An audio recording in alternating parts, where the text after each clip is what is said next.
laawol kisal ko laawol peewal e ɓantal. Alhamdulillahi rabbil alamin, summa salatu wassalamu ala man bu'isa rahmatan lil alamin, nabiyina Muhammad ibn Abdullahi wa ala ahlihi wa ashabihi wa man tabi'ahum bi ihsanin ila yawmiddin wa sallama tasliman kaseeran. Ma ba'da, assalamu alaykum wa rahmatullahi wa barakatuhu. Musidɓe julɓe tedduɓe, ɓaawo yetti Allah subhanahu wa ta'ala on Allahjo waɗɗo ko hana yettirede, yettuɗo hoore muɗum, foduɗo se yetti o ɓeyday, sen dulli e ronki yettude haray lette makko ɗen kanko Allah no satti. O wi anta uddu ni'matallahi la tuhsuha, so on fuɗɗike on limi nemaji andin on wawata huɓindagol ɗi ha hatti noon ɗe kontore majji. Haray no jeeya e nema ko Allah nemini en fewnuɗo e nguɗo zamanu meɗen e ɗiɗo téléphone ji. Tawata hande goɗɗo wonay e Europe ɗo, goɗɗo wona wano Bruwal Sunki, ma o wona wano Konakiri, ma o wona wano Labe, hara o wawa humpodirde e jama on fou e nokku kala ko ɓe wontiri hoore leydi Allah ndin. Ɗum ɗo ko nema e nemaji ɗi Allah nemini en enen julɓe ɓen e ɓiɓɓe adama ɓen. si yettiri ɗi tun kanko Allah subhanahu wa ta'ala en anditiri ɗi wonde ɗiɗo ko nemaji makko, inchallahu o ɓeydanay en ɗi wonanay en kadi dewe sabu natugol meɗen aljanna. si yeddiriɗi en dulli e yeddiriɗi ɗi wonana en lette sabu natugol yiite jahannama, yo Allah dandu en o dandana en. haray ɓawɗum duwanɗen nelaɗo sallllahu alayhi wa sallam, on neliraɗo sabu yurmede wonanede tagore. ɓe yettini ko ɓe nela kon fof, hay hunde ala ko nelaɗon acci si wona ɓe yettini hoore laaɓal reedu. ɓe yettini e ɗeɗo mofte ko Allah subhanahu wa ta'ala on neli ɓe kon ɗen toro Allah subhanahu wa ta'ala yo Allah ɓeydu yurmede e teddungal e maɓɓe kamɓe e ɓeygureji maɓɓe e sahaba e maɓɓe wondunoɓe e maɓɓe wondigal moƴƴugal e kala jokkitiɗo ngol laawol ngol ɓe wonno ha ila yawmil qiyama. Allah ara koye ngol laawol wonde amin ya Allah. ɓaawo ɗum haray no andirɗon noon no wowiri noon, si ɗiɗo saayeji hewti haray ɗe wondi e karmakoɓe meɗen ko radio meɗen ɗo, haray hiɓe andintinana en e fiikaɗo diina meɗen won Allah subhanahu wa ta'ala on yewtiri en noon. wa dhakkir fa inna dhikra tanfa'ul mu'minin, andintin belajo ko andintinta kon nafay gonɗimɓe ɓen. o yoma khalaqtul jinna wal insa illa liya'budun, mi taggiɗaari yimɓe ɓen e jinnaji ɗin si wona fiyo ɓe rewan. haray hande kadi hiɗe wonde ceernoɓe meɗen tedduɓe, musidɓe meɗen, nene gotoɓe meɗen ɓe kafuɗuɗen piiji ɗin fof. hiɗen kafidi e maɓɓe diina, hiɗen kafi leñol, hiɗen kafi iwdi. haray ɗum woni Cheikh Mouhammad Ba e wontiran ɓen fewnɗo e hella lagine e goɗo hoɗo wiyetego Burwal Sunki, hoɗo waɗago barki. ɗen toro Allah subhanahu wa ta'ala yo Allah wulan ɗon ɓeydu barkiji ɗi gorena en, o ittana en ɗi nambaraji wonɗi ko leydi meɗen. haray ɓeɗo ko ceernoɓe meɗen tedduɓe, haray koɓe imamuɓe kadi ko nokkure meɗen ɗon. alhamdulillahi rabbil alamin, e hiɓe tambitani en nokkureji ɗin, hiɓe jannude, hiɓe wajade yeru ko Allah taguinani ɓe kon ɗen tori Allah. yo Allah hulan ɗon ɓeydan ɓe gandal ngal, o moƴƴina gurdam ɗan, o moƴƴina battane on, waɗa barke jurriyaji ko wona jiidede kon, amin ya Allah. haray hiɗen andintina hande kadi kowoni ko technique ɗo ko yumma meɗen Hajja Fatmata ñippi, wondude Cheikh Mouhammad Aliou Bari e Cheikh Alpha Omar Diallo e musidɗo moɗon on Abdoullahi Diallo. haray ko woni ko micro ko Cheikh Mouhammad Ba inchallah. haray adi e wattude micro on e juuɗe ceernoɓe meɗen ɓen. haray hiɗen andintina jama on hino heewi noddugol lando ko honno wawete naatirede ko radio meɗen Laawol Kisal. haray hiɗen andintina jama on sen jokkiti page meɗen on ko YouTube. haray hiɗen mari ɗon ɗen lefol e ngolɗon mo daari ngolɗon lefol. haray no wodi ɗon application waɗeteɗo ko téléphone ji. haray si on tigi waɗi on application ɗon, haray numéro téléphone e code no ɗon nokku kala ko on tigi woni e hoore leydi Allah ndin. si o waɗi on ɗon numéro e code on, o wawa e natugol ko radio meɗen inchallah. haray inchallah haray ɗe watta micro on e juuɗe oustaz en. hiɗe wiya e seeniɓe ɓen fof ko sadi maɓɓe ko tooli, yo Allah waɗan ɓe seena maɓɓe on hajji o wanta ɓe senta on umra. haray inchallah oustaz me watti micro on e sawke mo inchallah. shukran. alhamdulillahi rabbil alamin, نحمده ونستعينه ونستغفره ونعوذ بالله من شرور أنفسنا وسيئات أعمالنا، ومن يهده الله فلا مضل له ومن يضلل فلا هادي له. أشهد أن لا إله إلا الله وحده لا شريك له، وأشهد أن محمدا عبده ورسوله. إخواني وأخواتي في الله في العالم، أحييكم بتحية الإسلامية قائلا لكم السلام عليكم ورحمة الله وبركاته مع الحب والسرور. نسأل الله سبحانه وتعالى أن يوفقنا لما يحبه ويرضى، وأن يجعلنا من أهل الإسلام، من أهل القرآن، من أهل السنة والجماعة الذين سيدخلون الجنة برحمة الله تعالى. نسأله أن يوفقنا لما يحبه ويرضى. أرأي أنسل منام أنم مسيط جلبه كلا كواود هدي تورد أنسل منام أنم أودو جامع جلبه الإسلام. أرأي أن هيورا من قودو هيورا الإسلام ونندون غتواتا جلبه بن فوهي نكافدي أمغو. أرأي كمسيط مودون بماكرني إني ونيو يوتان ديدو يوتر. أرأي أو يافتو hawnaaki harana wowɗo yewtude yewtere e hakkunde jama mana bana wano ɗinɗon jamaji fof kono haray iɗen jaɓi heɗitotoɓe ɓen ko jomiraɓe haqqille iɗen toro Allah yo Allah hawrin ɗin en e sawaba. haray en hiwrike alamul islamu fuu julɓe ɓen iɗen torani ɓe tawfiq yo Allah hawrin ɗin en e sawaba. haray yewtere men nden hande ko woni yiilade وفي العبادات وأثرها في حياة المسلم. أرايكو في نغالدو ديوال نا إباتيجي مودون إندر تاندو غوندان أودو جولدو. إذا غاندي سي نيدو أون أو أري إنديدو ليدي e hoore oɗo aduna wonko o addira haray ko addira ko fi yo rew Allah subhanahu wa ta'ala. Allah subhanahu wa ta'ala o yewti en non ka deftere makko o feññinani en ko honnon o addiri en yo Allah newnan e wonen e dow ko addiri en kon e dow qur'ana Allah on e sunna on. jomiraɗo subhanahu wa ta'ala wiyen ka alqur'ana ba'da a'udhu billahi minash shaitanir rajim bismillahir rahmanir rahim wama khalaqtul jinna wal insa illa liya'budun. Allah dali mi tagirali ɓeɗo yimɓe e ɗiɗo jinnaji sona hadaf on ko honɗum ko fiyoɓe rewan ko ye en rewmo woni ko tagiri en. ɗum noon jarnen Allah toroɗen Allah nodden mo siɓɓe meɗen wonɓe e muɗum e ɓe ala e mum fof yelanuɗen ɓe ndeɗo moƴƴere yo ɓe arɓe tawta en e oɗo l'islam yo en wallidir e oɗo l'islam. waɗi noon oɗo l'islam hino rondodiri e ko wiyete yamirore hino rondodiri e ko wiyete haɗore. ɗum noon hande wiɗen ko dewal ngal e batteji muɗum e nder ɗan ɗo gurdan oɗo julɗo. si neɗɗo on woni julɗo wala budda o heɓa batteji makko yi'e batteji makko nane o wona e dow yamirore Allah subhanahu wa ta'ala ka qur'ana makko e ka sunna. oɗo warti jomiraɗo subhanahu wa ta'ala o yamiri en ɗum ɗon o andini en ko wiyeteɗo dewal. si en wi en détaillay ɗum hino ɗuuɗi ala kulli hal ko ɓuri raɓɓiɗude kon en andi ko wiyete dewal kon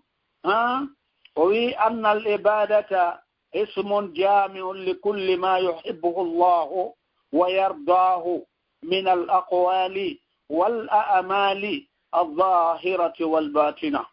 ko wiyete dewal ko mo siɓɓe julɓe haray ko ɗum ko inde moɓindirde kala ko inde moɓindirde kala ko tawata Allah subhanahu wa ta'ala hino yiɗi ɗum himo yarli ɗum himo yamiri ɗum immorde e konguɗi yewteteɗi e kuuɗe huweteɗe tawoje ko feeñuɗi e suuɗiɗi ko ɗum woni ko wiyete dewal mo siɓɓe julɓe. konngol e kuugal konguɗi goo tawa ko feeñuɗi kuuɗe goo tawa ko feeñuɗe konguɗi goo tawa ko suuɗiɗi kuuɗe goo tawa ko suuɗiɗe. yo Allah newnan en huwiren ɗum tawata kono Allah subhanahu wa ta'ala yamiriri en noon ka deftere makko eno nelaɗo sallallahu alayhi wa sallam waɗiri noon yamiri en yen gollu sabu ko ɗon wiyete golle moƴƴe. yo Allah arsuko en hawrude ɗum musidɓe julɓe. haray musidɓe julɓe ko wiyete banu adama ko si Allah yiɗimo tun o neminaymo ko wiyete ko nemal islam no ardini e hadise nelaɗo sallallahu alayhi wa sallam o maki inna allaha yu'ti dunya liman yuhibbu wa liman la yuhibbu walakin la yu'ti al-imana illa liman yuhibbu. nelaɗo men sallallahu alayhi wa sallam o makani e wondema Allah subhanahu wa ta'ala o taginde ɗo tagore o addinde hoore aduna on timo hokka nema aduna mo yiɗi e mo yiɗa e jaka ɗo non landiti yobanu adama wattiɗo haqqi heɓugol nema cellal heɓa nema gandal heɓa nema jawdi heɓa nema tawa koko lintatako ya anditu ɗi nemaji ɗo fof ko nemaji iwdi ko Allah subhanahu wa ta'ala kono ɗiɗo fof ko ɓuri mawde ko nema okkede ko wiyete ko liman nelaɗo maki Allah okkoray oɗo aduna e nemaji muɗum mo yiɗi e mo yiɗa fof kono okkata ngal ɗo gonɗinal tabital wonugol e dow yamirore Allah pompitagol anda lando ko honɗum woni ko tagira wona e dow nden ɗo yamirore e dow no yamirore nde yamiriri noon o woɗira ɗum lillahi wa fillah aray ɗum ɗon heɓata ɗum sonamo Allah subhanahu wa ta'ala yiɗi en torki Allah yo Allahu yiɗi en yo Allahu yiɗi en ha o yeɗa en heɓugol on ɗon liman tawowo si Allah subhanahu wa ta'ala yamirima a nanay ɗum jaɓa so haɗima a nanay ɗum jaɓa sabu ko ɗum ɗo wiyete dewal ko waɗumi waɗi accumi acci ko ɗum wiyete almu'min julɗo Allah ko yo taw o gonɗini Allah o jaɓani Allah o ɗoftanike Allah o nanani Allah o wi wondema nde ɗo inde wiyetende dewal ko inde mooɓindirde kala sinnama kala haray hatti kala ko Allah yiɗi e ko Allah subhanahu wa ta'ala yarli immorde e konguɗi immorde e kuuɗe tawoje ko feeñuɗe e suuɗiɗe yomiraɗo subhanahu wa ta'ala ko ɗo waɗi ko wiyete kon dewal walil ibadati ahammiyatun uzama wa dhalika anna Allah azza wa jal khalaqa al-khalqa wa arsala ar-rusula wa anzala al-kutuba li'amri bi ibadatihi wan nahyi an ibadati ghayrihi. Allahu akbar. Musidɓe julɓe ko wiyete kon dewal ko hunde himmude hunde mawnude heɓugol ɗum anda ɗum jokka ɗum ko nema Allah dokkal Allah o wi ɗum ɗon noon ko sabu Allah subhanahu wa ta'ala tedduɗo mawnuɗo on o tagi nde ɗo tagore o diisaki goto o tagirinde doole makko e yurmede makko e bawɗe makko o nelaninde nulaaɓe o holliraɓe ko honɗum woni ko o tagiriɓe o holliɓe ko honɗum o faala e dewal o jippinani ɓe ɗeɗo defte tawi ɗum ɗo fof ko honɗum woni hadaf tawugol tagore nden nula ɓeɗo nulaɓe jippina ɗeɗo defte ko fi yamirore ko fi yamirgol yiyaɓe makko ɓen eyi e haɗugol ɓe koyo ɓe waɗu ɗum ɗo ɓe acca ɗum ɗo ko wiyete neɗɗo moƴƴo ko neɗɗo nanɗo ko wiya ko wiyete ɓiɗɗo ne'iɗo ko ne'aniɗo mawɓe mo waɗi ko wiya acci ko haɗa e dow needi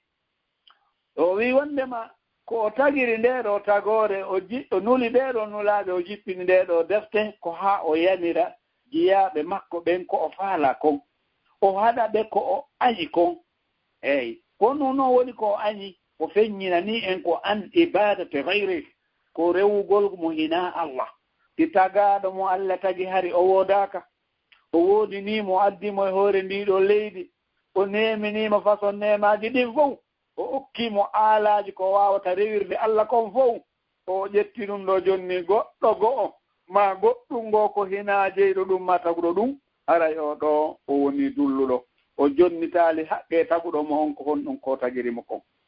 qala subhanahu wa ta'ala jomiraɗo yewti en ka alqur'ana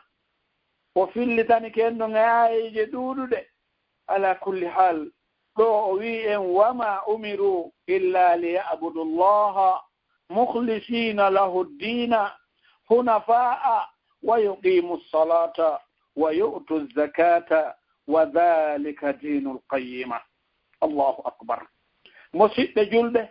jomiraɗo e nunɗal mum jomiraɗo e mangu mum jomiraɗo e yaajugol ɓural mum o wi ndeɗo tagore ɓe yamiraka ka defte siwona yo ɓe rew Allah dewal ngal tawa kadi ko laaɓungal mukhlisina lahu ddin e jaka mo rewi o laɓɓinali mo rewi janngali andi ko honɗum woni dewal laaɓungal o janga o anda ko wiyete shirku e bida o wawa woɗɗitade ɗum yo andu haray laaɓali Allah wi ko ɓe yamira koyo ɓe rew Allah dewal laaɓungal dewal newingal dewal ngal alda e tawata force wiigol haysi a wawata ko ɓe waɗa. Allahu akbar. Jomiraɗo heewɗo yurmede on o yamiri en ko yamirike on fof o wattani en nder toon sulhuji ɗuɗuɗi o ko fi honɗum ko fi kanko Allah ko yaajuɗo yurmede. O wi kaɗo diina ko diina newi ka huna faa ko diina newi ka diina ka ala probléme diina tawo ha sa a yiiɗi e yiiɗuɓe kaɗo jogiti kaɗo a yino ɓe wondiri a yino ɓe yaadiri a yino ɓe mana hoɗidiri a tawa moodi ko woni nema kon e nde hoore oɗo aduna e ndiɗo leydi e gurnan e mayde e nele ko l'islam oɗo warti nelaɗo maka nen ko Allah okkata l'islam liman wo komo yiɗi yo Allah yiɗi en musidɓe julɓe ha o yeɗa en torki Allah fayuɓe ko wiyete ko l'islam yo Allahu artirɓe ka hoore lawol yo Allah jonnituɓe haqqille ko ɓe wawa miijitorde enede kamɓe hoore maɓɓe ɓe jeeya hoore maɓɓe e jayu jaka tawde ɓe jeeyali hoore maɓɓe ɓe wawata sincande hoore maɓɓe ko ɓe rewa laabudda taguɗon kanko himo holli ko honto tagore nde rewata yo Allah newnan hen faamen ɗum yo Allah newnan hen ɓe faama ɗum ino jeeya e islamu on ko o yiɗi kon kanko Allah subhanahu wa ta'ala o wi julɗo ko yo woni ñinnowo julde yo ñinnu julde ɗe julɗo ko juulowo julɗo ko juulowo julde nde Allah sar'ini nden julɗo ko juulowo julde nde nelaɗo juuli nden julɗo ko juulowo no nelaɗo sallllahu alayhi wa sallam juuliri noon nelaɗo men sallllahu alayhi wa sallam ɓe juuli ha ɓe gayni ɓe dari yeeso jama on ɓe maaki sallu kama ra'aytumuni usalli juule no yiiruɗon ni miɗo juula kono mi juuliri ni juulirte ko ni Allah subhanahu wa ta'ala yiɗiri en juulir yo Allah newnan en juuliren noon e jaka en anndi oɗo l'islam no joomiraɗo subhanahu wa ta'ala wiiri en ni ɓe yamiraka siwona yoɓɓe rew Allah mon dartiɗo ɓay hiɗen hani dartade ɗo laare miijitoɗen e jaka mo rewi goɗɗum ko hina Allah o rewi ko hina yamirore mo rewi Allah e dow no Allah yamiriri noon o waɗi yamirore imo jortitama o fowtere moƴƴere e daɗal ko Allah subhanahu wa ta'ala mo acci haɗore ko Allah haɗi kon oɗo no jorti moƴƴere ko Allah subhanahu wa ta'ala mo acci rewugol ko hina Allah mo acci rewugol o rewali mo hina Allah haray ko oɗo wiyete marɗo hakkil ko oɗo wiyete finuɗo ko oɗo wiyete faamuɗo ko oɗo wiyete andutuɗo ko oɗo woni neɗɗo mo dullaɗi subhanahu wa ta'ala o wi ɓe yamiraka sona yo ɓe rew Allah dewal ngal kadi na dewal wo dewal de o wi ko mukhlisina lahu din koyo taw hara dewal ngal hino laaɗi koyo ɓe laɓɓinanmo dewal noon musidɓe ko laabudda on tigi wawa heɓude ko wiyete ko gandal maggal seeɗa ɓe muɗum o wawa wadde tawata kono jommu yiɗiri noon kaɗo dina en andi ko dina newi ka alda e forcé ka alda e salte ka alda e mettere fi kanka sa yiidi e jogiiɗo ka on jogiiɗo ka si yiidi mo ɓe innayi ko oɗa moƴƴi min mi moƴƴa mo ɓe jippintina hoore mum mo ɓe jaɓa wonde ko kañum woni jaasuɗo on ko kañum woni joltuɗo on ko ɗimmo makko woni ko moƴƴuɗo on yo Allah moƴƴin fii meɗen musidɓe julɓe en torki Allah yo Allah yiɗi en ha o yeɗa en faamugol oɗo l'islam o yeɗa en jokkugol oɗo diina l'islam no Allah subhanahu wa ta'ala sar'iniri noon ero nelaɗo sallllahu alih wa sallam waɗiri noon ɗum noon mbayi en anndi jaka ko ɗum ɗo woni ko Allah subhanahu wa ta'ala tagiri en ene nde ɗo tagore yo Allah arsiku en ha o newnana en wadde ko o tagiri en kon hawnaaki se woni e ɗum Allah yurmoyo en yo Allah yurmo en wa yu'tu zakata ɓe itta zakka jawdi ndin eyyi hino jeeya e tugaali l'islam ko Allah subhanahu wa ta'ala yamiri en wondema yen ittu ko wiyete kon zakka mo heɓi jawdi na ya marande hoore ma tum na ya ñaman hoore ma tum ko ya ittu haqqe mayri on ko ya jonnitu siɓɓe maɓe yimɓe mana duwaɓe hendade geɓal mayri on ka zakka ɓe hendo ɗum ta ko waddita ɗum ko lillahi wa fillah toftagol yamirore Allah daali juulugol de janga juulugol de itta zakka juulugol de hoora juulugol de hajja ɗum ɗon de ya andu wa zalika dinul qayyima ko ɗum woni dina fewka ko ɗum woni dina l'islam ko ɗum woni dina ko Allah subhanahu wa ta'ala neliri nulaɓen fof o yamiren yen iwtir ɓaawo ɗum ɗo ko ɗum wiyete dina newi ka mo Allah newinani ka ɗo wono ngo taway ka sappa kaɗo noon kala mo hakkille muɗum mana huccani kaɗo ko ɗum yo anndu haray hakkille ɗe huccani moƴƴere molanade yo allahu wurtumo yo allahu artirmo e fi ha o faama nde ɗo moƴƴere wiyetende l'islam nde tawata ko ɗum Allah daali ko dinul qayyima dina fawtere dina foccika dina ka ala tampere kama khalaqahumullahu wa amarahum li ibadati wono tagiri ɓe noon o yamiri ɓe kanko Allah yo ɓe rewmo ko noon kadi wa ejjitina bi taghut o yamiri yen woɗɗito kala ko wiyete ko bewinta banu adama kala ko bewini banu adama pottinimo e dewal Allah pottinimo e andugol Allah pottinimo e doftagol Allah subhanahu wa ta'ala yo andu haray ɗum ɗon ko ella makko ɗum ko tana makko ka gurdan ko tana makko ka mayde ko tana makko ka gurdan ko tana makko ka mayde si tawno ara ko tana makko tun ka gurdan goto yelaki gurdan mum yo wonu tana kono tana makko ka mayde mo maayi tawa maayide nden ko mayde si haray so on tigi maayi yo andu kanko e maayitugol goo ala haray ko wurugol tun yo Allah tawane mo gurdan ɗan tawa ko gurdan moƴƴan tawa ko gurdan aljanna dandamo wonde gurdan yiite allahu akbar kullu ma ubida min gayri llah kullu ma ubida min gayri llah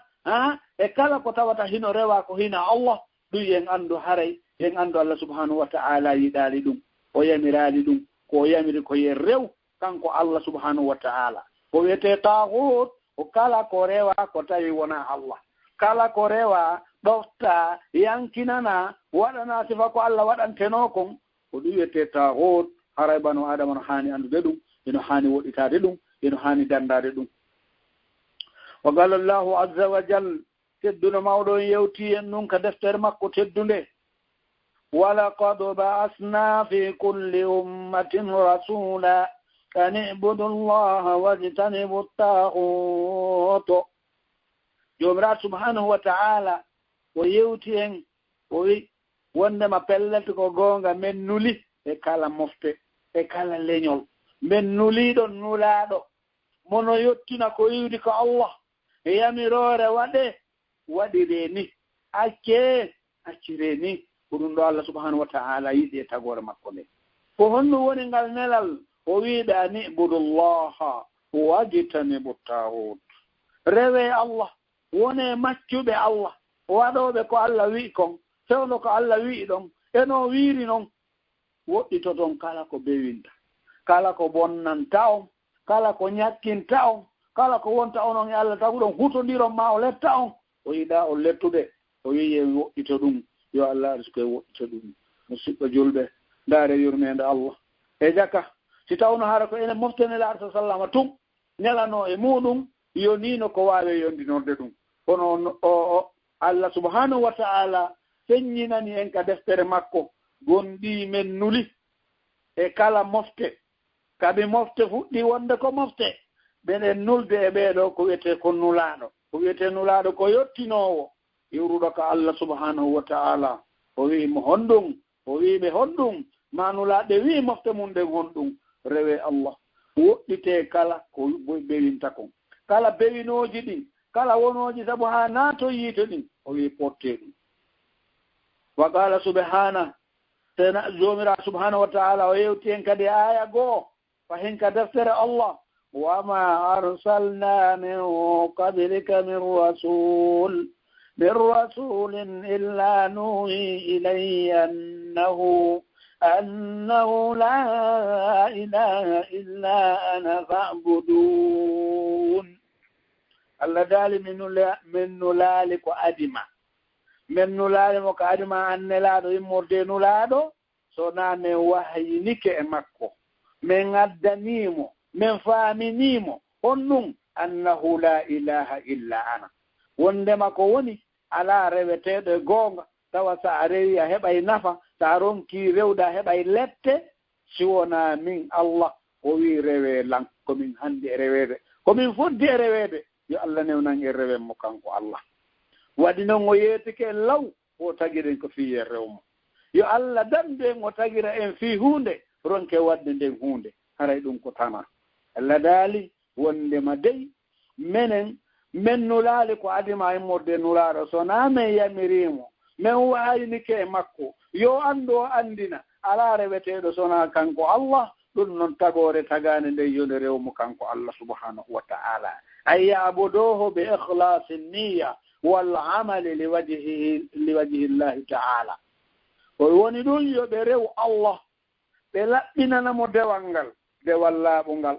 dewal fittungal yo anniye o laaɓu e jaka golle ɗen innamal a'malu binniyat golle ɗen ko yoɓirte ko Allah ko sellugol anniye on yo Allah newnangi anniyeji ɗin laaɓa ɗi sella e golle tawoje gollaɗe ɗen ko Allah subhanahu wa ta'ala yamiri ko kanko yamirma ya waɗu ono tindinil no waɗuɗa noon waɗirɗa ɗum kadi tawi li wajhi llahi ta'ala ko fi ɗaɓɓugol baraji Allah ɗin ka Allah subhanahu wa ta'ala musidɓe julɓe anden wondema ngal ɗo dewal hino jogii ko wiyete nooneji annal ibadata anwa'un kathira minha alkhawfu warraja'u والتوكل والرغبة والرهبة والإنابة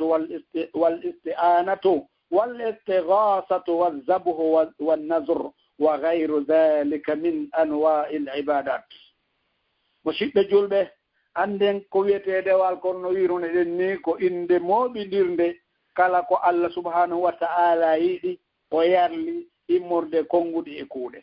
jonnon ɗo wi dewal ngal ko nooneji buyna hunde wotere hino ɗuuɗi hino jeeya hen ko wiyete kon alkhawfu hulugol Allah taguɗo ɗum on jonnon ɗo ya hulu Allah ko sa andimo taw e jaka koyen janngo anden Allah anden mangu Allah ngun janggen tawhide Allah on heɓe limanu ngun anden enen e Allah so o yamiri en ko hanɗe wadde koyen waɗu ko hanuɗen wadde ko nanugol ko wi kon sabu ko kanko jeyi en ko kanko woodini en ko kanko ittata en ɗo leero faala wo o naɓa en ka o poddiri wo yo Allah newna en o naɓiro en ka aljanna o wi no jeeya e dewe ɗen ko wiyete kon jortagol neɗɗo yo taw himo jogii tamaw komo remi ka moƴƴata o jogoto tamaw wonde hikka o waldata o haaray a jaka tamaw on hakkunde meɗen e Allah koye moƴƴin jorto ngon bimanayi en waɗu ko wiya ɗen kon e dow no wiira ɗen noon hoole ɗen Allah subhanahu wa ta'ala wona o toñowo e hoolorgol oɗo Allah subhanahu wa ta'ala wattawakkulu ko ɗuyete hoolorgol Allah no yiɗi en accidumo e haajuji tawoji ko kanko tun gaynanta en haɗa wiyaali goɗɗo goo gaynanayi en ɗum no welamo o wi en e aya qur'ana goo fatawakkalu ala allahi wa man yatawakkal ala allahi fa huwa hasbuh wonɗo wo wonɗo hooloriɗo Allah tum Allah to yonanaymo sa raɓɓino goɗɗum goo ko bakindira e Allah muññanto ɗum ɗon o sorto accida on tigi e konko hoolol ko hina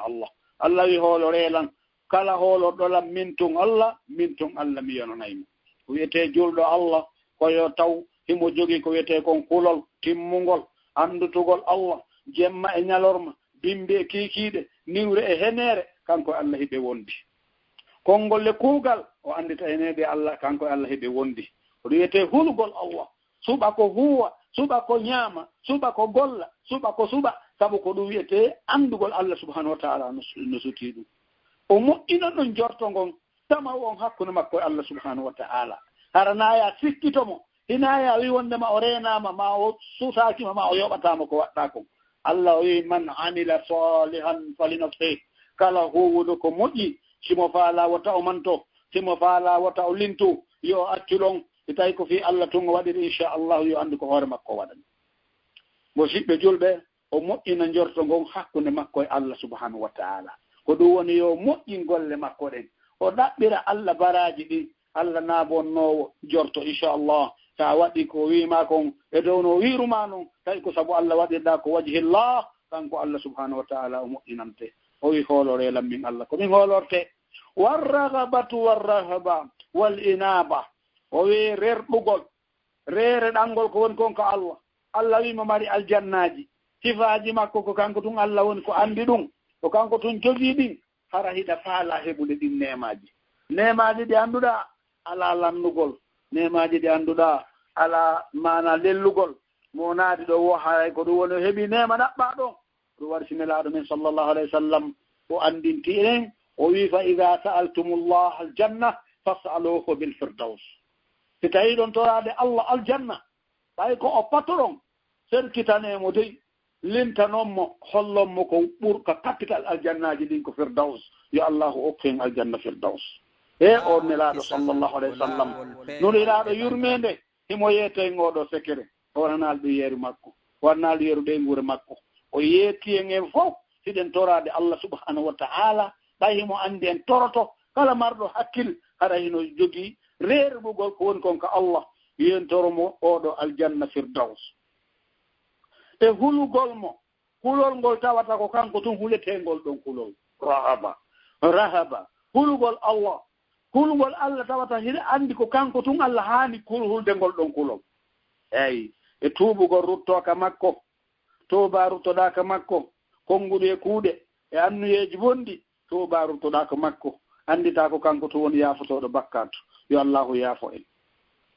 wallinora allah subhanahu wa ta'ala ko allah tuntorete kile sa torke allah kile wallahi so o nootike ma taway ko wawɗo nootima ɗum noon toroɗen allah kile ɗaɓɓiren mo ballal ko kanko woni wallowo on so o walli en hara e ɗaɓɓata ballal goo so o wallali en yen andu ko kanko allah woni wallowo on ɗum noon toroɗen mo ballal oɗo waɗi so o wi en yi en mantumo yi en waccumo anditen oɗo ko wonɗen janngude ñande o ñande sowno o sowno ka deftere allah ka suratul fatiha iyyaka na'budu wa iyyaka nasta'in yo taw harangol konngol yo taw ɗum hino ka kuugal ko kanko tun reweten ko kanko tun reweten yo taw ko kanko tun ka torotoɗen ballal ko kanko tun hoolorɗen ko wallata en hara en ala e kene humma e gunndowum goɗɗum goo ma goɗɗo goo mono wallito en tawata ko allah ko allah wonno wallitoto ɗum ɗon hooloren mo kanko allah subhanahu wa ta'ala tuuɓo ruttoɗen kamal makko ɗaɓɓiren mo ngal ɗon ballal wallistigasa e faabinordemo da torade faabo da wullude faabo toro allah ko kanko woni faabotoɗo faaboro toro allah faabo o faabo ma so faabikema inchallah a anday ko wawɗo a anday ko jogiiɗo a anday ko marɗo woni ko faabi ma sabu no wawi wasitton jooma goɗɗum okkorima wallahi so a ndaari ɗum a taway dokkal ngal hino heewi dokkal ngal hino timmi dokkal ngal hino itta heege dokkal ngal hino humta haaju dokkal ngal hino itta tampere allahu akbar ɗum noon ko allah woni patron on o wi en faabinormo kanko allah o wi wadzabuhu wannadre e hirsugol kawa ko hirseten kon ko fii allah allahu akbar wattanen ɗo ila musidɓe julɓe hino woodi bu hirsooɓe tawana fii allah hirsiri goɗɗum hara ko fii koyɗi hirsiri goɗɗum hara ko ndaarodeji ɓeeɓe hirsoyi ala kulli haal allah wi dey ndeɗa hirsa komi tagi kon komi dagginanma ya hirsu kon yo taw koye hoore anniye laaɓuɗo koye hoore doomir ɗum baraji no allah subhanahu wa ta'ala yamiriri noon e takkugol wa nadre e takkangol allah allah mi faala oɗo haaju si tawi hawri a waɗanilan oɗo haaju mi waɗay ɗum mana mi hoorante ma mi ittay sadaka doloke am ɓurɗo hittude ma paɗe am ɓurɗo hittude eyyi hanaɗa waɗani ɗum mana hiɗa anditi ɗum ɗon so a wowli ɗum a fiɓi on anniye ɗon ya andu harati ɗum waɗoyi wona ya yejjinkino ɗum ko ya waɗirno jomiraɗo subhanahu wa ta'ala yamirirma noon ko wiyete kon takke ko hunnete ɗum musidɓe julɓe wa gayri dhalika min anwa'i l ibadat e ko hina ɗum ɗo immorde e noneji dewe ko hina ɗum ɗo immorde e noneji dewe wa min al ibadati arkanul islam hino jeeya e ɗeɗo dewe ɗe wonde yewtude fii muɗum tawata goɗɗum e lintiɗo goɗɗum e lintali ɗo honɗum woni ɗum tugali l'islam julɗo allah himo hani andude ko honɗum won tugali l'islam ko honɗum won tugali iman arkanul islam wa hiya allati istamala alayha hadisu jibril mashhur haythu sa'ala an-nabiy sallallahu alayhi wa sallam anil islam naam ko ɗum woni oɗo ɗeɗo tugal l'islam de wonde yewtude fii muɗum ko ɗum woni ko mofti e dow muɗum hadis mo saydna jibril hadis lolluɗo anndaɗo mo tawata saydna jibril arino ñande goo ka nelaɗo sallllahu alayhi wa sallam o tooli takko nelaɗo o ɓanni koyɗe makko ɗen takko tundaje nelaɗo o wallini juuɗe makko ɗen hoore tundaje nelaɗo o landimo ɗon ko wiyete ko l'islam o landimo ɗon l'islam faqal o wi'imo al islam ko wiyete l'islam أن تشهد أن لا إله إلا الله وأن محمد رسول الله وتقيم الصلاة وتؤتي الزكاة وتصوم رمضان وتحج البيت إن استطعت إليه سبيلا. الله أكبر.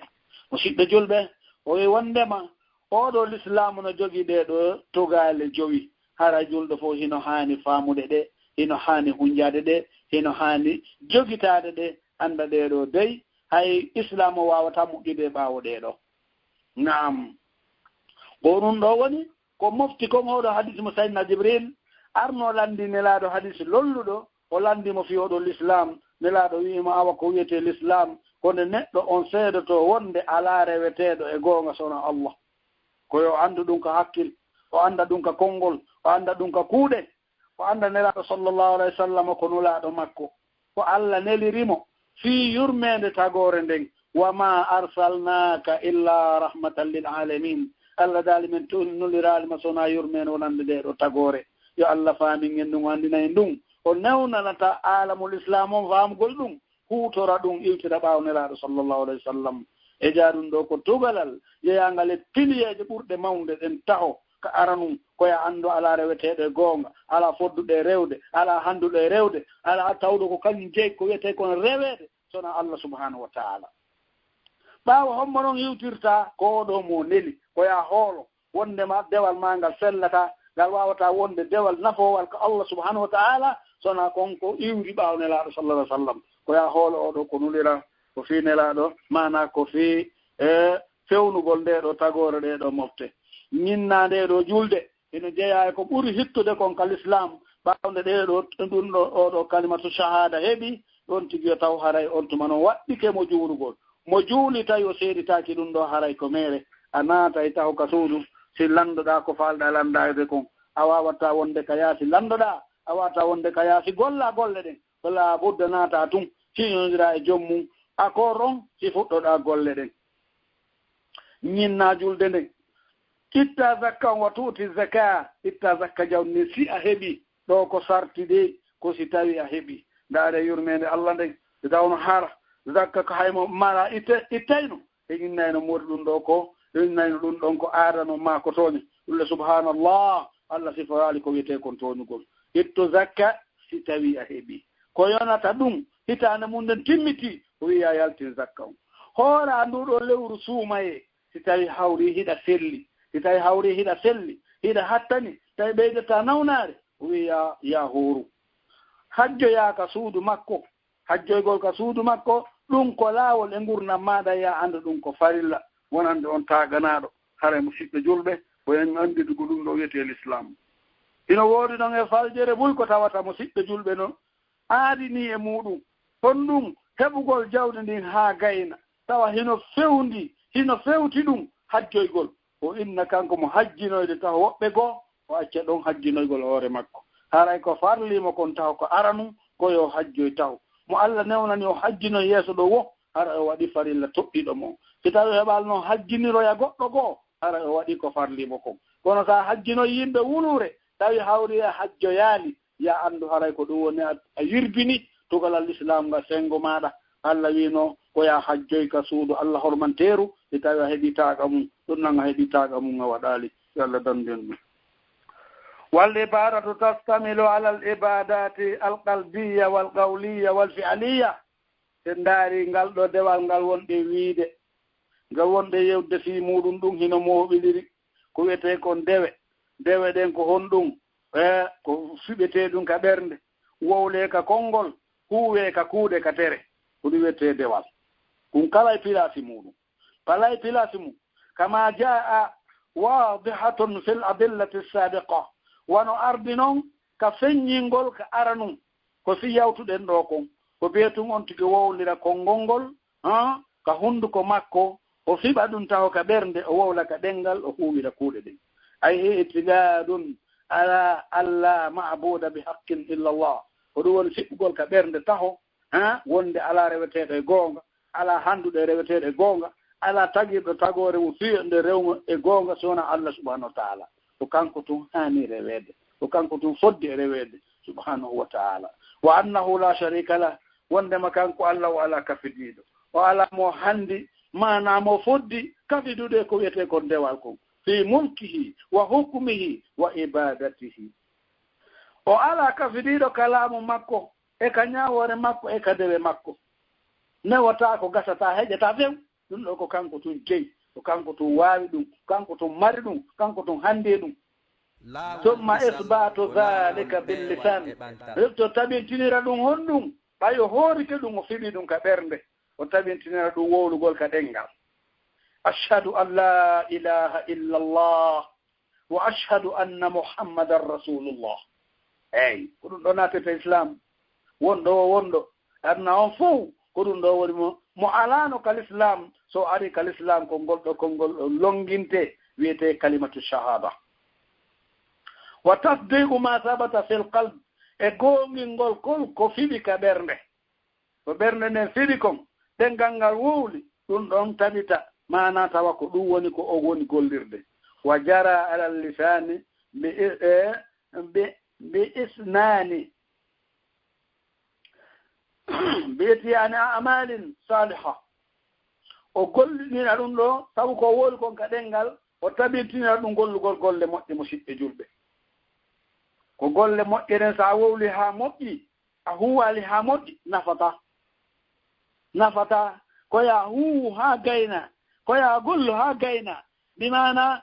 koya fiɓu ɗum andita wondema kanko Allah subhanahu wa ta'ala dey o andi ko fiɓuɗa ko ɓernde kon o faami ko wowɗa ko ɗengal kon joni mo heeɗi tere golloje ɗen awa koye on tigi tabintinir ɗum gollugol golle moƴƴe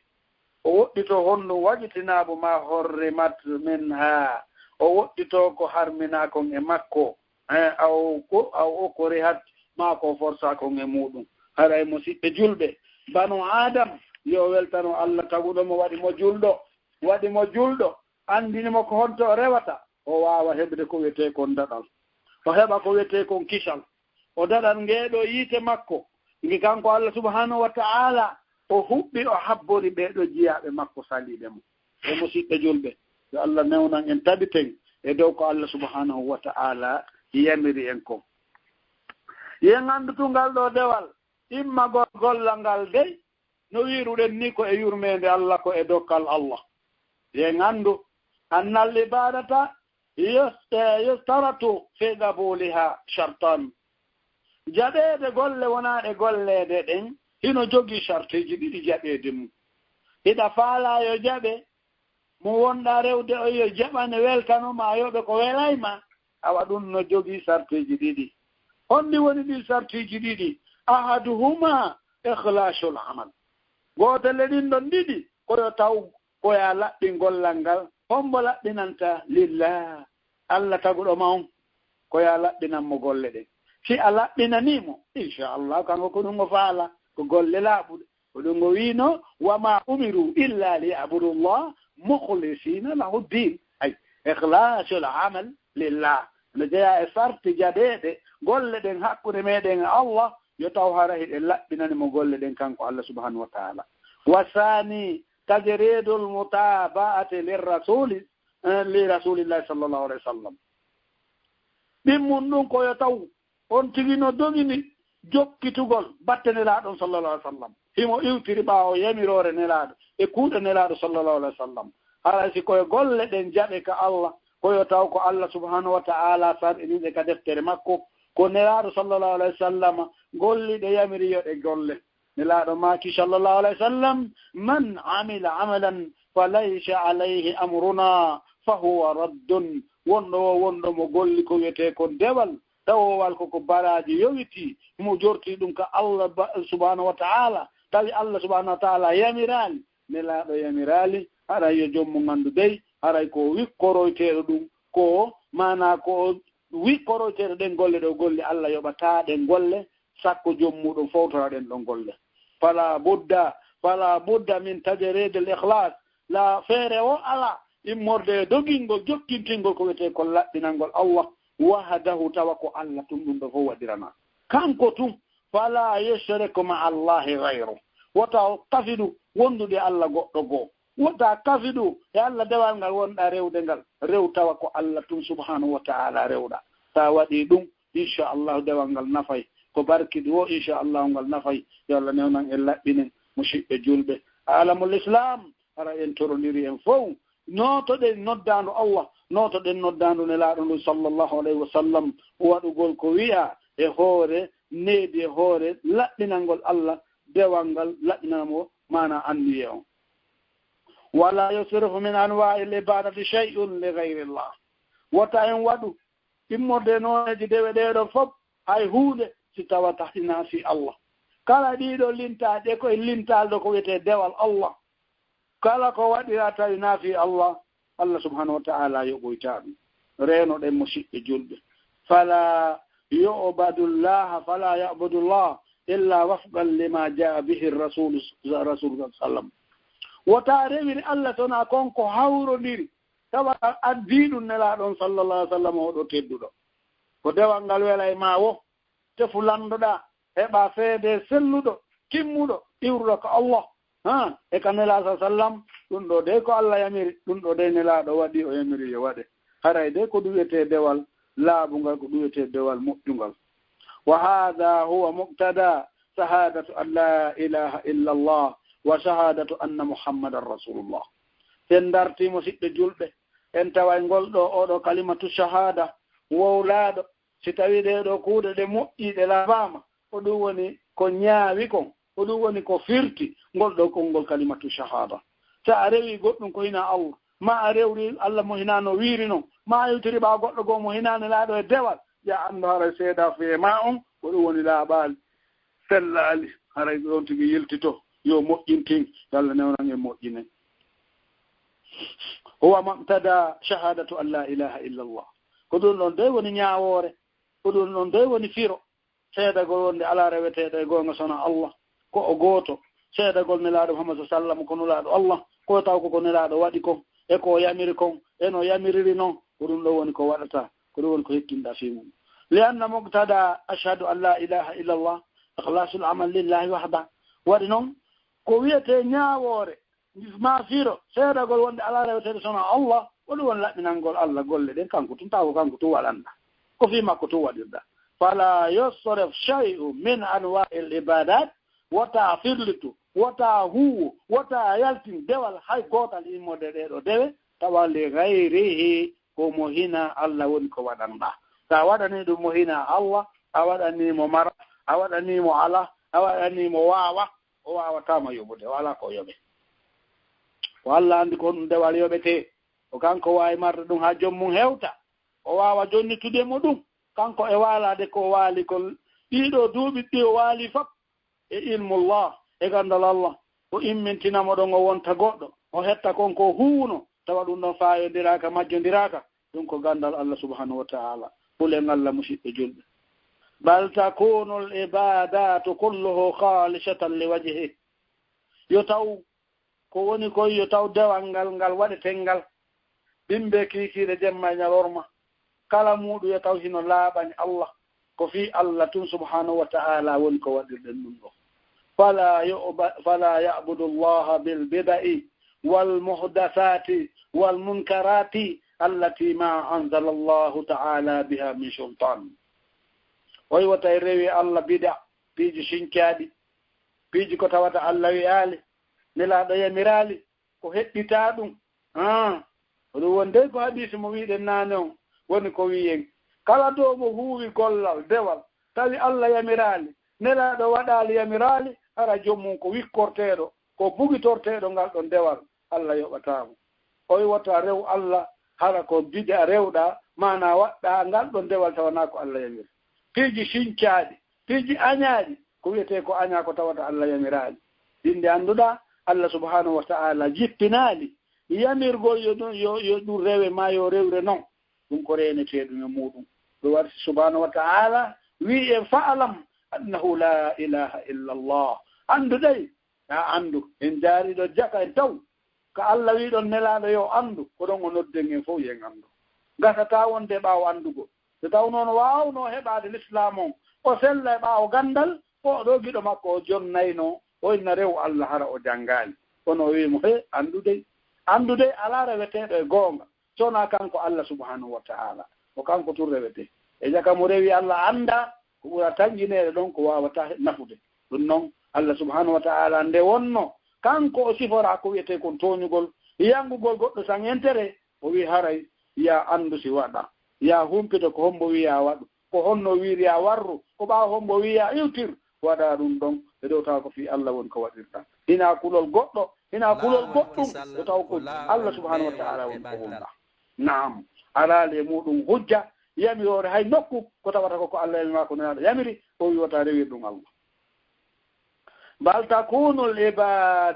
ibadatu wafgal li sunna yo taw dewal ngal wattangal hino hawroniri e sunna on neɗɗo yo taw ko pellet hiɗa jaɓi hiɗa hooli hiɗa andi ɗum ɗo ko sunna nelaɗo sallam walima jaa bihi rasul sallam al karim ko addi e muɗum konnulaɗo o tedduɗo ayyuha al muslim wal muslima akhlis ibadataka lillah an oɗo mo siɗɗo julɗo e oɗo alamul islam e kala ko wawɗa wonde eno wawɗa wonirde o wi an oɗo julɗo debbo sonnajo sabu ko kafugo worɓe ɗen e julɓe worɓe ɗen e rewɓe ɗen an oɗo mo siɗɗo julɗo gorko an oɗo mo siɗɗo julɗo debbo o wi laɓɓin dewal ma ngal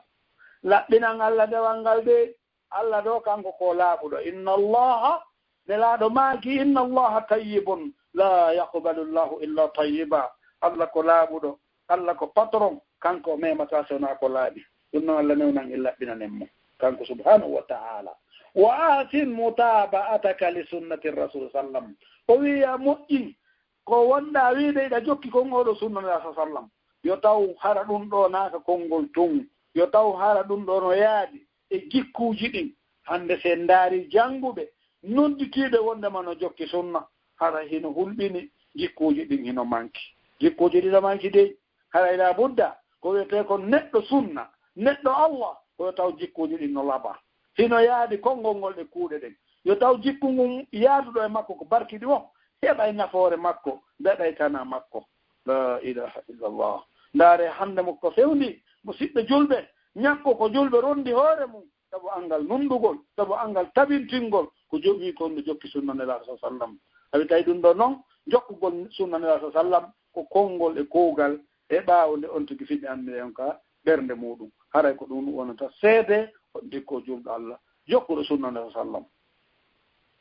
fi salatika wa hajjika wa siyamika wa sadaqatika wa ihsanika lil akhirin e kala ko waɗa waɗande Allah kon ka julde ma ka hajju ma ka korka ma ka sadakaji ma ka moƴƴagol ma e ɗimmoɓe ma eyi ya andu ɗum ɗo fof ko dewe Allah ɗe heɓirta moƴƴere ko Allah kono noon koya moƴƴinde fala qabula li sadaqatin aw ihsanin muallimin min arrafin aw kahinin aw shahidin li anna al abda lam yakhlis lillahi ta'ala fi dhalik haraya andu jaɓanede sadaka alaade wiigol hino moƴƴi e karamokojo tawa on karamokojo ko waɗowo kawaseji ko waɗowo mbileyagal ko waɗowo yeddowo Allah fuññitowo gundoji ma ko ndurejo ma ko waɗowo kawisaji ɗi Allah yiɗa yarlake e gande ɓaleje o wi moƴƴagol e oɗo dey ta wi wonnema ɗum ko domugol Allah ma laɓɓinangol Allah wani noon jeyaɗo on wonaali himo laɓɓinana Allah ta'ala e gollitirgol gollangol sifa ɓen ɗon ko ya nodduɓe taw ka dewal laaɓanaɓe reedu hollaɓe jikkuji moƴƴi haray ko ɗum ɗo ɓuri hanuɓe mo siɓɓe julɓe wattane yila ko Allah subhanahu wa ta'ala yamiri en kon hino heewi hino ɗuuɗi haray ala kulli hal ko wi en kon koye en waɗu ɗum ko ɗum woni ko tawata hino moƴƴi heno jeeya e muɗum en anndu banu adam fii makko on fof ko nde ɗo ɓernde nde fii dewel makko ngal no moƴƴa ko ɓernde nden taho moƴƴata o wi wondema ya anndu ngurdan ɓernde nden ko tiɓugol no nde ɗo ɓernde wuurira nde tabita e dow l'islam nde tabita e dow liman nde tabita e anndugol Allah subhanahu wa ta'ala annda nelaaɗo sallallahu alayhi wa sallam waɗa ko wiya acca ko haɗa ɗum ɗon dey mi bil ihtimami awla bil ihtimam min hayati jasad ko kipugol fi ngurdan nde ɗo ɓernde ɓuri hanude ɓuri himmude e diini kipugol ngurdan nduɗo ɓanndu sen ndaari hannde tagore nden en taway hiɓe hittini fi ngurdan ɓanndu ndun ɓuri fi ngurdan ɓernde nden tawi noon ko woni nafoore banu adama on ɗo aduna ha hewtoye lahara ko tawata o yiyoyta ninse mum ko heɓugol ngurdande ɗo ɓernde tawa ko wonirgol no Allah subhanahu wa ta'ala jeyɗo nde o yamiriri nde noon tawa koko nde hani wadde kon nde watta koko banu adama on tagira ko woni ko watta ko haɗa ko acca aray be kippugol nde ɓernde nde wuura nde tabita e ɗum haray ko hunde hanude ko hunde moƴƴude ko ɗum ɗon ɓuri hettude ذلك لأن حياة القلب تؤهل الإنسان أن يعيش حياة طيبة طاهرة في الدنيا وسعادة أبدية في الآخرة بينما حياة الجسد حياة مؤقتة سرعان ما تزول وتنقضي ويان عندو مسيب جولبه ngurdan de do bernde wuri nde tabiti nde hebi ko wiyete kulol Allah dum heblay neddo on e wurugol ngurdan laabudan ngurdan weldan ngurdan moƴƴan ngurdan tawdan ko nafaydan aduna e lahara ko dum woni o heba ngurdan laabudan ka aduna do o hota ka Allah o maloye no malore luttore nden ka lahara e fi makala ngurdan ko wiyete ko nduɗo ɓanndu ko ngurdan mo ɓeyi no anndi ko ngurdan happaɗan waɗana ɗum waɓutu haa sa'i yaawu ɗum ko iwata eyi ndu ɓanndu ndu wonɗa yanganaade ndu ɓanndu wiɗa ɗo ala tan janngugol ala tan juulugol ala tan moƴƴugol wallahi a tardi an oɗo musidɓe julɗo anndi to nduɗo ɓanndu ndu jogiɗa ko ɓanndu gilɗini nduɗo ɓanndu koko leydi ñaamani awa geru ndeɗo ɓernde nde wona ɓernde Allah subhanahu wa ta'ala bi mana rewore Allah tabitande Allah godal mum waɗa ko Allah yiɗi kon acca ko Allah haɗi kon kipa noon on tuma seeɗa fi nduɗo gurdam ɓanndu ma ɓayare ko be on tigui gurdam ɓanndu makko ɗan seeɗa kono ta wetude fi gurdam ɓernde nden de sabu sa yi goɗɗo no rawa ko hina Allah ma no hoolora ko hina Allah ma no ɗaɓɓira ballal ko hina Allah ko ɓernde nde woni sellaali ko ɓernde nde woni anndali ɓernde nden wallahi ko ɓernde nden e laaɗo maaki e wondema hino ɓanndu banu adama huyre si tawi nde huyre moƴƴi hara jommum moƴƴi few eyi e maaki ala wa hiya alqalb faame ko ɓernde nden wa inna fil jasadi la mudga fa in saluhat faqad salwa sa'ir jasadi nam alhamdulillah rabbil alamin salatu wassalamu ala rasulillah nam musidɓe julɓe teddu wonɓe heɗitade men fewno ɗo ɗen haray en geriɗo de ustadi ɓe naatu ɓe geri kono ɓe naatude kono hiitongon ala wode hewtude inchallah eɗen yaafino e jama on fota haray hiɗen andintina inchallah haray ko woni ko technique ɗo hande kadi ko musidɗo moɗon on Abdoullahi Diallo yumma meɗen hajja Fatimata ñippi wondude Cheikh Mouhammad Aliou Bari e Cheikh Alpha Omar Diallo haray ko wonani en ko technique ko Cheikh Mouhammad Ba wontiran ɓen sengo Guinée Conakry haray hiɗen andintina inchallah wonande kala haton jimɓe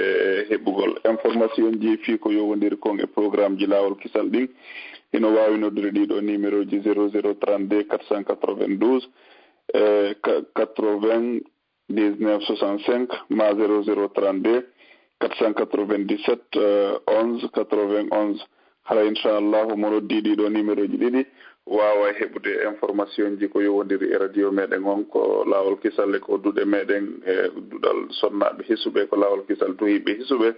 e ko YouTube e ko Facebook meɗen inchallah e kala ko yowodiri e programme ji lawol kisal ɗin haray on fof hiɗon jarna hiɗon weltana haray hiɗen darta kadi nde wotere inchallah so tawi ceernoɓe meɗen ɓe wawari nattugol haray en hattay hande ɗo ɗen si tawi ɓe wawtari e haray marɓe ɓen lande fof hino tora yaafagol inchallah si joni juma on jaaɓi haray hiɗen mari e ceernoɓe meɗen e juma yontere hande so tawi ko ɗum Allah wran ɗon hoddiri haray ɓe wawa en jabanade lande ɗen so tawi ko ɗum Allah wran ɗon hoddiri en toriki Allah subhanahu wa ta'ala kala tawaɓe meɗen ɓe yo Allah ɓeydu julnugol balɗe maɓɓe ɗen ɓe tawaka ɓen fof yo Allah yaafoɓe wonaɗa ɓe aljanna haray hiɗen darta nde wotere inchallah si tawi ɓe wawari nattugol haray en hattay ɗo nde tawta ɗon haray jemmi ko woɓɓe goɗen haray inchallahu meɗen arta e moɗon joni inchallah assalamu aleykum wa rahmatullahi wa barakatuh na musidɓe julɓe tedduɓe haray ceernoɓe meɗen ɓen geriɗo ɗen fi nattugol kono e allahu lan ɗo newnari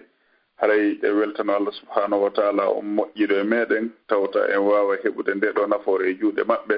nde ɗo yewtere labande nde tawta en fof hiɗen faalano e nde ɗo yewtere waw e heɓude joofode